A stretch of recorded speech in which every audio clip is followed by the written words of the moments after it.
इस वक्त ज़ाहिर है सबकी नज़रें इस्लामाबाद पर हैं, पाकिस्तान पर हैं। हम देख रहे हैं बड़े मैसेजेस मौसूल हो रहे हैं मुख्तलिफ कंट्रीज से कि पाकिस्तान ने जो सालिसी का रोल प्ले किया है उसके लिए बड़े शुक्रगुजार हैं, शुक्रिया पाकिस्तान कहा जा रहा है।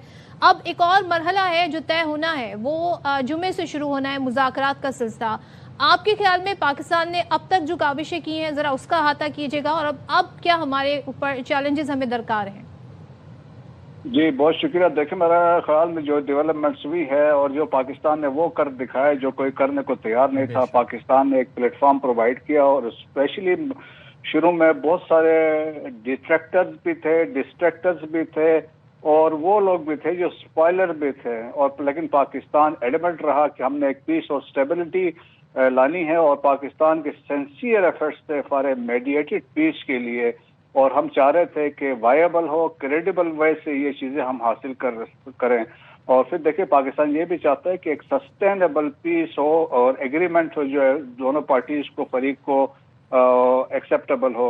और देखें, और फिर ये सोल पर्पस इस सारे का यही था कि peace and stability in Middle East. और इसके लिए पाकिस्तान की हिस्ट्री में this is a defining moment.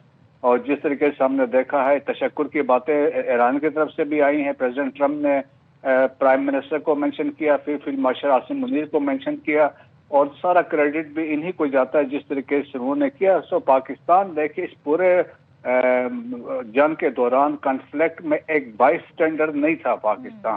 Pakistan ने अपनी रेलेवेंस मनवाई, क्योंकि पाकिस्तान पिछले जब से मार के हक हुआ, पाकिस्तान ने अपनी जो रेलेवेंस है, पाकिस्तान के एक सिक्योरिटी स्टेबलाइजर के तौर पे उभरा। पाकिस्तान नेट सिक्योरिटी प्रोवाइडर खिते में है और दैट्स वाई देखिए पाकिस्तान का जियो स्ट्रेटेजिक प्रोफाइल इतना ऊंचा हुआ कि पाकिस्तान के हर तरफ से पाकिस्तान का नाम लिया जा रहा है। और Pakistan eight the same time देखे कि हमारे ताल्लुकात ईस्ट और वेस्ट के पावर सेंटर्स के साथ भी थे। और इस कन्फ्लिक्ट के दौरान हमारे जो ताल्लुकात आप देखें, we showed our solidarity with Iran. At the same time हमने अपनी जो स्ट्रेटेजिक टाइज थे गल्फ कंट्रीज के साथ वो भी मेंटेन रखें और अमेरिका के साथ भी रखें। और that was the trust in तमाम ताकतों का, पावर्स का, ममालिक का पाकिस्तान पे था। Pakistan was instrumental in facilitating despite the fact. देखें इस पूरे प्रोसेस में स्पेशली कल का जो वाक़या हुआ जुबैल में, जो मिसाइल फायर हुआ और जो पेट्रोकेमिकल जो सेटअप था उसको हिट किया गया, तो उससे खदशात बढ़ गए थे जिसके हो सकता था ये कि बातचीत डीरेल हो या सबोटाज हो।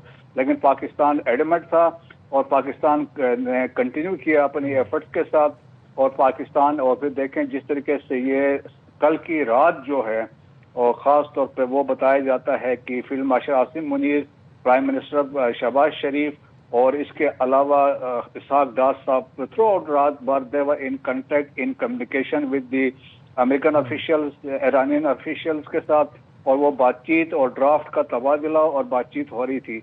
एंड फाइनली पाकिस्तान है देखें बड़ी एक सिफारती कामयाबी हासिल की है कि तमाम फरीकैन को हम मुज़ाकरात के टेबल पर ले आए हैं। और अब यहाँ पे देखें कि तमाम जो बातचीत हैं वो पॉइंट से उन पर डिस्कशन होगी। कुछ लोग कुछ दो की बातें हैं और जनरली देखा जाए तो आई एम ऑप्टिमिस्टिक की चीज़ें will go in the right direction.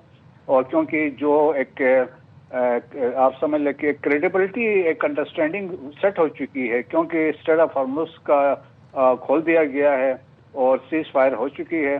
तो मेरे ख्याल में things will go in the right direction इंशाल्लाह। एंड ऑल्सो ब्रिगेडियर साहब, यहाँ पर एक और बड़ा क्रूशियल एंगल है जो कि हम ओवरलुक कर रहे हैं सारी कॉन्वर्सेशन के अंदर। जब आपने कहा कि Pakistan was maintaining its ties with strategic ties with खलीजी ममालिक एंड ईरान और अमेरिका, और meantime Pakistan western front पे इंगेज भी था विद अफगानिस्तान और अभी भी बिजी है। So there was so much happening in Pakistan itself as well. Considering all of that, Pakistan was successful in achieving ceasefire between Iran and America. तो आप पाकिस्तान को एज ए की मीडिएटर उभरते हुए देख रहे हैं खित्ते में, खासतौर पर जब हम डिप्लोमेटिक आर्किटेक्चर की बात करते हैं वेस्ट एशिया के? हाँ जी हाँ, देखिए पाकिस्तान ने अपनी रेलेवेंस एस्टेब्लिश कर ली है एज ए मीडिएटर के तौर पर। इनिशियली आप देखें इस कन्फ्लिक्ट में भी हमने मैसेंजर का भी किरदार अदा किया, फिर एज ए मीडिएटर के तौर पे आए और ट्रस्टेड मीडिएटर। मोस्ट इम्पॉर्टेंटली जिस तरह अब हम बात कर रहे हैं कि तमाम फरीकैन का ट्रस्ट था पाकिस्तान की लीडरशिप पे। तो दैट्स वाई देखें कि जिस तरीके से बातचीत का आगाज किया कि सो पाकिस्तान के आप देखें ना कि हमारी जो रेलेवेंस है, दैट्स वाई देखें ना, अब दुनिया सारी कह रही है, जहाँ पे दुनिया में 3 बड़ी ताकतें हैं, रशिया है, चाइना है और अमेरिका है, वहाँ पे मिडिल पावर्स अभी एक किरदार अपना अदा कर रही है। So Pakistan has emerge as a middle power. और फिर देखें personality field marshal Asim Munir की, जो फाइनेंशियल टाइम ने आर्टिकल लिखा था, उन्होंने लिखा था कि he is a multi aligner, और इसका मतलब ये था कि आपके जो ताल्लुकात है मेंटेन कर रहे हैं तमाम बड़ी ताकतों के साथ, और the same time not compromising your strategic autonomy. फिर वो बहुत इंपॉर्टेंट बात होती है। और फिर दूसरे से ये देखें डिसीजन मेकिंग जो फौज में हम समझते हैं, दैट इज वेरी इंपॉर्टेंट। जब आप डिसीजन लेते हैं और फिर नेशनल इंटरेस्ट अपना सामना देखते हैं तो वो मैटर करता है। हमने ये सिलसिला देखा है मार के हक में और बुनियाद महसूस में, जिस तरह की फैसला साजी की गई, डिसीजन मेकिंग की गई, और जिस तरह भी आपने जिक्र किया है पाकिस्तान कितने मसाइल में गिरा हो, वेस्टर्न बॉर्डर के ऊपर वहाँ ऑपरेशन जारी है, इंडिया की तरफ से फॉल्स फ्लैग ऑपरेशन की तैयारियां हो रही हैं, और इसके बाद आपके ईरान के साथ बॉर्डर है 909 किलोमीटर का, फिर आपके ताल्लुकात ईरान के साथ है, हिस्टोरिक ताल्लुकात है, इसी तरह जीसीसी कंट्रीज के साथ है।